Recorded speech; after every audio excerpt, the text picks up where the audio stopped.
মেসির ফেরা ম্যাচে জয় পেল না ইন্টার মায়ামি। ফিফা বিশ্বকাপের ফাইনালে স্পেনের বিপক্ষে হারের 2 সপ্তাহ পর মাঠে ফিরেছেন লিওনেল মেসি। তবে তার প্রত্যাবর্তনের ম্যাচে জয় তুলে নিতে পারেনি ইন্টার মায়ামি। মেজর লিগ সকারে কলম্বাস ক্রুর সঙ্গে 2-2 গোলে ড্র করেছে দলটি। ফ্লোরিডার এনইউ স্টেডিয়ামে অনুষ্ঠিত ম্যাচের 16তম মিনিটে লুইস সুয়ারেজের গোলে এগিয়ে যায় ইন্টার মায়ামি। তবে 34তম মিনিটে মিডফিল্ডার ক্যাসেমিরোর আত্মঘাতী গোলে সমতায় ফেরে কলম্বাস ক্রু।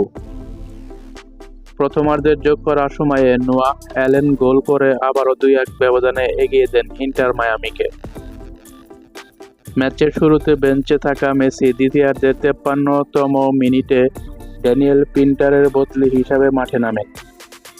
মাঠে নেমে আক্রমণে প্রাণ ফেরান তিনি। 56তম মিনিটে বক্সের ভেতর থেকে নেওয়া তার শট অল্পের জন্য পোস্টের বাইরে চলে যায়। এরপর 84তম মিনিটে ব্রাইন মেন্দেস গোল করে কলম্বাস ক্রুকে আবারও সমতায় ফেরান।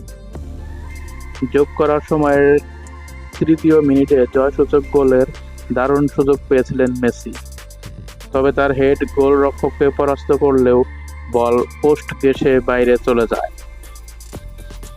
1 মিনিট পর আরেকটি সুযোগ পেলেও তার শট ক্রসবারের উপর দিয়ে উড়ে যায়।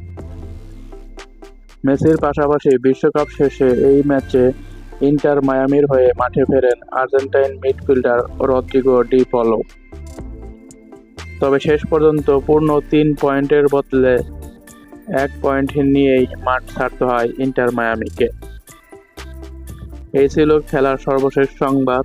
সামনে আরও নতুন খবর পেতে অবশ্যই চ্যানেলটিকে সাবস্ক্রাইব করে রাখবেন। সবাই ভালো থাকবেন, সুস্থ থাকবেন। আল্লাহ হাফেজ।